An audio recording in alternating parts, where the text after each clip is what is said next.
কানে চশমা পরে। আজকে এই সিলেট মহানগরে শান্তির মিছিল হচ্ছে। এই সিলেট মহানগরে আজকে যারা অশান্তি করতে যাচ্ছেন তারা দেখতে রাখতে পোস্টার এবং ফ্ল্যাকার্ড লাগিয়েছেন।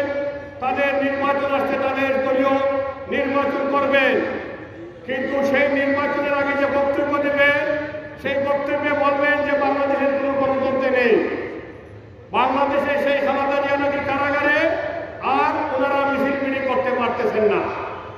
তাহলে আজকে সিলেট মহানগরীতে ওনাদের সভাপতি, সাধারণ সম্পাদক, সাংগঠনিক সম্পাদক নির্বাচন করার জন্য যে পোস্টার, ব্যানার, ফেস্টুন লাগাচ্ছে তারা কারা হলে? তারা নিশ্চয় খালেদা জিয়ার দল এবং তারা জিয়ার দল এবং খালেদা যদি দল থাকে তাহলে ওনারা পোস্টার এবং ব্যানার, ফেস্টুন লাগাচ্ছে। আর মিছিলের পর্বে এবং মিছিলের আগে বলবেন যে এই দেশে গণতন্ত্র নেই। এই দেশে গণতন্ত্র ছিল না 2001 সাল থেকে 2005 সাল পর্যন্ত। আজকে যারা আমাদের এই শহীদ মিনারে দাঁড়িয়ে এই শহীদ মিনারে বসে আমরা সমাবেশ করতে যাচ্ছি, একটু চিন্তা করেন 2001 সাল থেকে 2005 সাল পর্যন্ত। সেই সময় এখানে ঘরের ভিতরে গ্রেনেড মারা হয়েছে আমাদের সিলেটে। আমাদের সিলেটের মহানগর আওয়ামী লীগের সংগ্রামী সভাপতি মরহুম বদরুদ্দিন আহমদকে হত্যা করার জন্য 3 বার গ্রেনেড নিক্ষেপ করা হয়েছে। আমাদের বাবু সুরঞ্জি সেনকে হত্যা করার জন্য গ্রেনেড নিক্ষেপ করা হয়েছে।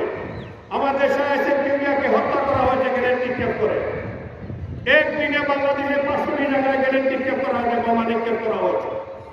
বাংলা ভাই, উর্দু ভাই জন্ম নেওয়া হয়েছে এই খালেদা জিয়ার সময়ে। সুতরাং আপনারা বলেন দেশে গণতন্ত্র নেই, আবার আপনারা মিছিল করতেছেন, মিটিং করতেছেন। আমরা তো সেই সময় মিছিল এবং মিটিং করতে পারি না। আমাদেরকে করে পাল্লাই আমাদের ভাইদেরকে, বড় ভাইকে, ছোট ভাইদেরকে ধরে নিয়ে এসেছে। কারাগারে ছিল 6 মাস 7 মাস। আমরা কি ভুলে গিয়েছি?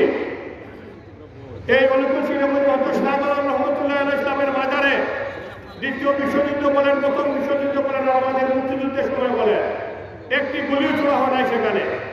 সেই সময় দেখা গেল এই খালেদা জিয়ার আমলে আমাদের কাঙ্ক্ষিত গজার মাছকে বিষ খেয়ে হত্যা করা হয়েছে।